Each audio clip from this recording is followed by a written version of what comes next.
Ngayon ay November 26, 2024, 11:51 ng gabi. Ayan.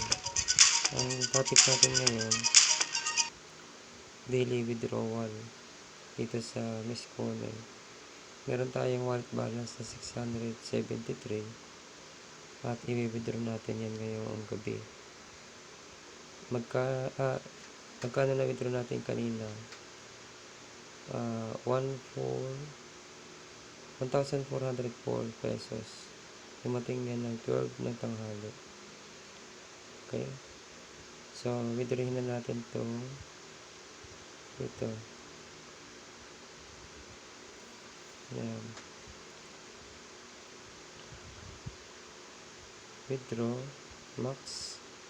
So, makakuha tayo ng 606 bukas. Ayan.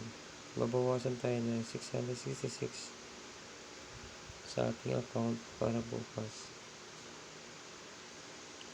Siguro